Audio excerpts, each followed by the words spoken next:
আজকের গল্প তুমি ছিলে না।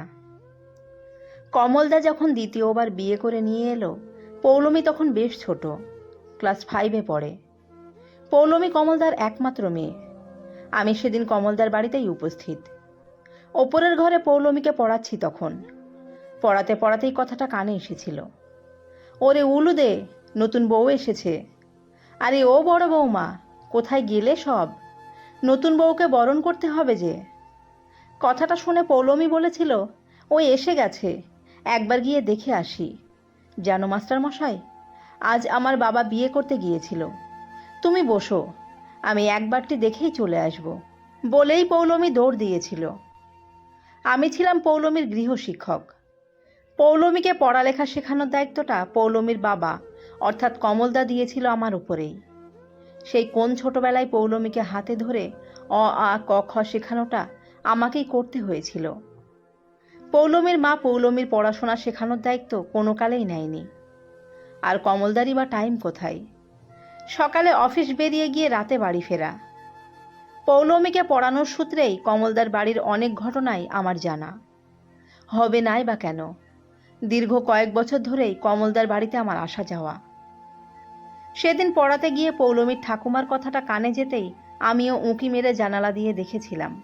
সত্যিই তো, বরের বেশে টোপর মাথায় দিয়ে ধুতি পাঞ্জাবি পরে কমলদা। পাশে রয়েছে লাল টকটকে বেনারসিতে কমলদার নতুন বউ। কমলদার মা নতুন বৌমাকে বরণ করতে করতে বলতে শুনেছিলাম, সুখী হও মা, যুগ যুগ ধরে স্বামীর ঘর করো। যেহেতু এটা দ্বিতীয় বিয়ে, তাই আর ঘটা করে অনুষ্ঠান করেনি।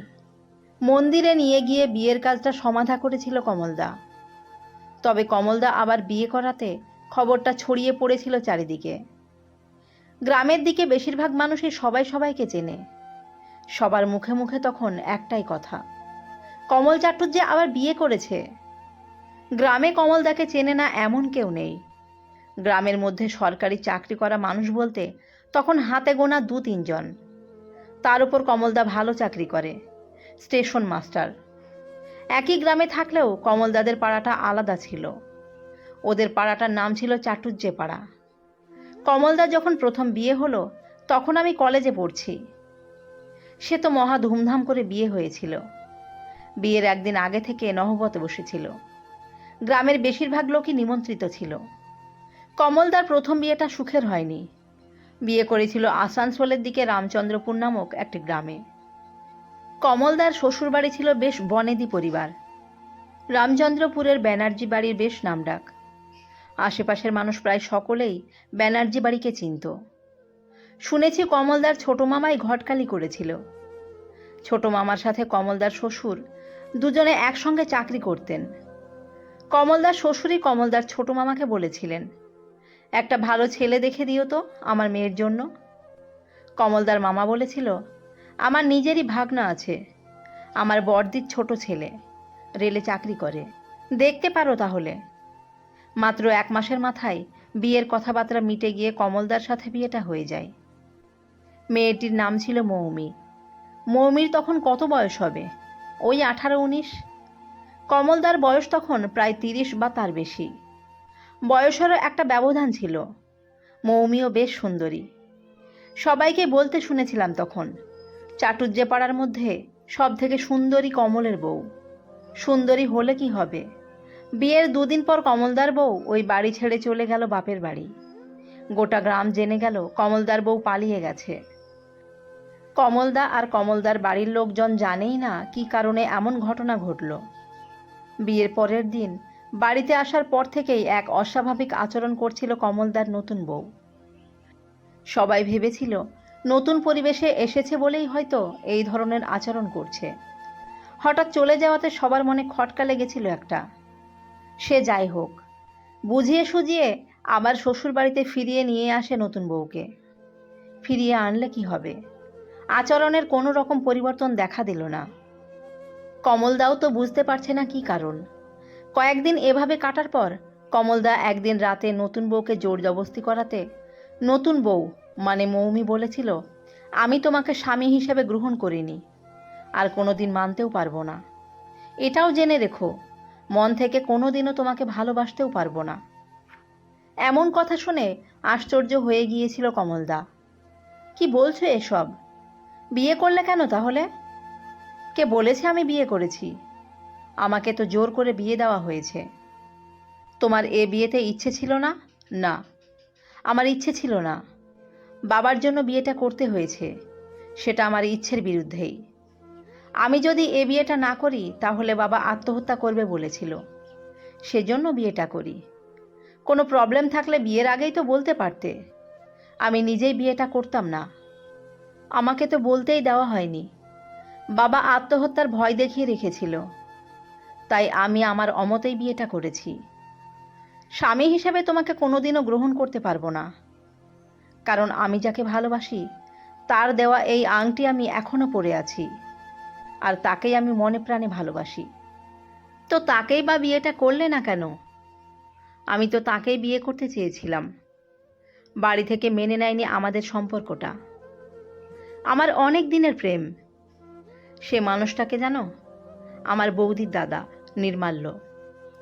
ও আমাকেও খুব ভালোবাসে। 4 বছরের সম্পর্ক আমাদের। ভালোবেসে এই আংটি ওই আমাকে পরিয়েছে। সেই ভালোবাসার অপমান আমি করতে পারবো না। যতদিন আমি থাকবো আমার মনে নির্মাল্যও থাকবে ততদিন, আর কেউ থাকবে না। তোমার বাবা এই এত বড় সত্যটা লুকিয়ে গেলেন। আমি তো কোনো অন্যায় করিনি, আমার জীবনটা নষ্ট করে দিল এভাবে। সেটা আমার বাবাকে গিয়ে বলো। এখন বলে আর কি করব? বিয়েটা যখন হয়েই গেছে তখন মেনে দুজনকেই নিতে হবে। এটা বোঝার চেষ্টা করো অন্তত। একটু ভেবে নিয়ে মৌমি বলেছিল, ঠিক আছে, বাইরে থেকে সবাই জানবে আমি তোমার বউ, কিন্তু মন থেকে তোমাকে ভালোবাসতে পারবো না। তাহলে বাইরে থেকেই জানুক সবাই। দয়া করে তুমি কখনো চলে যেও না বাড়ি ছেড়ে। খারাপ দেখায় সেটা। তাছাড়া আমারও তো একটা মান সম্মান আছে। চিন্তা নেই, আমি কখনোই আর বাপের বাড়ি যাব না। বাইরে থেকে কেউ বুঝতেও পারবে না। তবে আমার থেকে তুমি বেশি কিছু এক্সপেক্ট করবে না। আমি কিন্তু আমার মতোই চলবো। কমলদাও প্রতিজ্ঞা করেছিল সেদিন, কোনোদিনও শ্বশুরবাড়ি যাবে না আর। শ্বশুর মশাইয়ের এই হঠকারী সিদ্ধান্তকে মনে মনে ঘৃণা করেছিল কমলদা। বিয়ের পর থেকে কমলদা যেন একটু অন্যরকম হয়ে যেতে লাগলো। হাসি খুশি ভাবটাই চলে গেল। নতুন বিয়ে করে মনে এতটুকুও শান্তি নেই। কমলদাকে সব কথা বলে দেওয়ার পর থেকে কমলদার বউ বাইরের লোকের কাছে 2-1 বছর এমন আচরণ করলো, বুঝতেই পারল না কেউ কিছু। একদিন কমলদা তার এক ঘনিষ্ঠ বন্ধুকে সব ব্যাপারটা খুলে বলতে সেই বন্ধু বলেছিল, এসব কোনো সমস্যাই নয়, দেখবি একটা বাচ্চা নিয়ে নিলে সব ঠিক হয়ে যাবে। জীবনে এরকম প্রেম অনেকেরই থাকে। এই বাচ্চা নেওয়ার ব্যাপারে মৌমি প্রথমে রাজি ছিল না। কমলদার কথা রাখতেই মৌমি শর্ত দিল। বলল, তোমার বাচ্চার মা হতে আমি পারি, তবে বাচ্চা মানুষ করার দায়িত্ব আমার নয়। আমি যতটুকু পারবো ততটুকুই করব, তার থেকে বেশি জোর করতে পারবে না। কথাগুলো হয়তো মুখে বললেও মেয়ে হওয়ার পর থেকে একজন মা হিসেবে যতটুকু করার দায়িত্ব সবটুকুই করেছে কমলদার বউ। মেয়ের যখন 2 বছর বয়স হলো তারপর থেকেই অস্বাভাবিক আচরণ করতে শুরু করে দিয়েছিল অতিরিক্তভাবে। এতটাই করতে থাকলো যেটা বাড়ির সকলের চোখে লাগতো। যত দিন যায় ততই অন্যরকম হয়ে যেতে থাকে মৌমি। মেয়েকে খাওয়ানো, স্নান করানো, ঘুম পাড়ানো কোনো কাজই করতো না। মেয়েকে দেখাশোনা সব কিছু করতো কমলদার মা। সংসারের কাজকর্মও করতো না খুব একটা, করলেও সব কিছু যেন কেমন এলোমেলো করে রাখতো। কমলদা যেদিন বাজার করে নিয়ে আসতো একদিনে সব কিছু রান্না করে দিত। ঘরের মধ্যে ইচ্ছে করে জল ঢেলে রাখতো। ভিজে জামা কাপড় বাইরে না মেলে ঘরের ভিতর টাঙিয়ে দিত। সব সময় কেমন যেন একটা উদাসীন ভাব। কমলদার সাথে যখনই ঝগড়াঝাটি হতো তখনই নির্মাল্যর প্রসঙ্গ টেনে আনতো মৌমি। এই ধরনের আচরণের কারণটা যে কি সেটা এতদিন বাড়ির লোক জানলেও পরে বাইরের সবাই জেনেও গিয়েছিল। ততদিনে অনেকগুলো বছরও কেটে গেছে, আর এই সব কিছু কমলদার মতো মানুষ নির্বিকারে সহ্য করত। কোনোদিন কিছু বলতো না, বরং ভালোবাসতেই চেষ্টা করে গিয়েছিল শেষ দিন পর্যন্ত। কমলদা চেষ্টা করেও সারা জীবন নিজের কাছে আর রাখতে পারেনি নিজের বউকে। দিনের পর দিন কত অন্যায় আচরণ করেছে, সেটা কমলদা একা নয়, বাড়ির সকলকেই মানিয়ে নিয়ে থেকেছে কমলদার বউ মৌমিকে। কতবার যে সুইসাইড করতে গেছে তার হিসেব নেই। তাই তো বাড়ির সকলেই চোখে চোখে রাখত মৌমিকে। বিয়ের 12 বছর পরেও কমলদার বউ তার প্রেমিক নির্মাল্যকে ভুলতেই পারেনি। নির্মাল্যও খারাপ ছেলে ছিল না, মৌমিকে ভীষণ ভালোবেসেছিল। মৌমির যখন বিয়েটা হলো সেই বছরেই কলেজে চাকরি পায় নির্মাল্য। নির্মাল্যর পরিবার এই সম্পর্কটা মেনে নিলেও মৌমির বাবা মেনে নেয়নি এই সম্পর্ক। আত্মীয়তার মধ্যে এ সম্পর্কটা কখনোই মানা যাবে না, এমনটা ভেবেই মেয়ের বিয়েটা সাত তাড়াতাড়ি দিয়ে দেয়। ভেবেছিল বিয়ে দিয়ে দিলেই সব সমস্যা মিটে যাবে। ভালোবাসা এমন এক অনুভূতি, যদি সত্যিকারের কাউকে ভালোবাসা যায় তাহলে মন থেকে কখনোই ভালোবাসাটা চলে যায় না। ভালোবাসার শক্তি এমনই, পৃথিবীর অনেক মূল্যবান জিনিসও তুচ্ছ হয়ে যায় তখন। তাই মৌমির বিয়ে হয়ে যাওয়াটা মন থেকে মেনে নিতে পারেনি নির্মাল্য। ভালোবাসাটা এতটাই দামি ছিল তার কাছে, জীবনে আর কাউকে নিয়ে এসে নতুন জীবন শুরু করার কথা ভাবতে পারেনি। কিছু ভালোবাসা বোধ হয় এমনই হয়, যা একান্ত, যা ভীষণ ব্যক্তিগত। আর সেটাই হয়তো মৌমিকে বারবার ভাবিয়েছে। নির্মাল্য নিজে বিয়েটা করে নিলে মৌমি হয়তো মনকে বোধ দিতে পারত। নির্মাল্য জানিয়েই দিয়েছিল সে কখনোই আর বিয়ে করবে না। শুধুমাত্র নিজের ভালোবাসাকে বাঁচিয়ে রাখার জন্যই সারা জীবনটাই একা থাকতে চায়। মৌমি বারবার ছোট হয়ে যাচ্ছিল নিজের কাছে, তাই বিয়ের 12 বছর পরেও নিজেকে ক্ষমা করতে পারেনি। জীবনের স্বাদ জলাঞ্জলি দিয়ে একদিন ভোরের অন্ধকারে গায়ে আগুন দিয়ে দেয়। চিরকুটে লিখে গিয়েছিল কিছু কথা। একজন যদি ভালোবাসার জন্য এতটা ত্যাগ করে দিতে পারে, তাহলে আমি বা কেন পারবো না? নির্মাল্যর ত্যাগের কাছে আমি হেরে গেছি।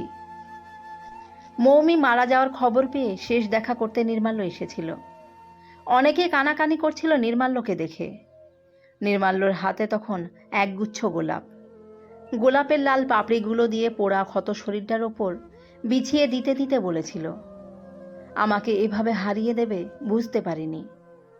এপারে তো দেখা হলো না, ওপারে নিশ্চয়ই দেখা হবে। এভাবেই যে কত ভালোবাসা হারিয়ে গেছে তার হিসেব কে রাখে? ভালোবাসাগুলো থেকেই যায়। ভালোবাসার কখনো মৃত্যু হয় না। আর প্রথম প্রেম তো ভোলা কঠিন। মানুষ যখন প্রেমে পড়ে যায়, সে প্রেমটা যদি সত্যিকারের প্রেম হয়, তার সাথে আজীবন থাকার স্বপ্ন যদি মনে গেঁথে যায়, তাকে ঘৃণা করলেও কখনোই তাকে ভুলে যাওয়া যায় না। তারপর থেকে কত বছর কেটে গেছে। কমলদার পরবর্তী জীবনটা ভালো কেটেছিল। কমলদা দ্বিতীয় বউ হিসেবে জীবনে যাকে পেয়েছিল, সে মানুষটিই ছিল সত্যিকারের জীবনসঙ্গী। কমলদার মেয়েকেও নিজের মেয়ে হিসেবেই আপন করে নিয়েছিল। তখন পৌলমীকে পড়াতে গিয়ে পৌলমীর মুখেই নতুন মায়ের গল্প শুনতাম।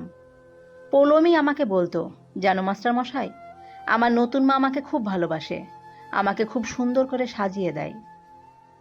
কমলদা কবে রিটায়ার করে গেছে, মেয়ের বিয়েও হয়ে গেছে। মেয়ে অবশ্য এখন ভালো চাকরি করে। জীবনের কত ঘাত প্রতিঘাত সয়েও 75 বছর বয়সেও এখনো হাসি খুশি দেখি যখন দুজন মানুষ একসঙ্গে একে অপরের হাত ধরে হেঁটে বেড়ায়। তবে আজও খারাপ লাগে নির্মাল্যর জন্য, খারাপ লাগে মৌমির জন্য। বাবা মায়েদের জেদের জন্য হারিয়ে গেল দুটো জীবন। নির্মাল্যর দুটো চোখ যেন আজও খুঁজে বেড়ায় মৌমিকে, হয়তো বলে, আমি আছি, শুধু তুমি ছিলে না। ধন্যবাদ সবাইকে।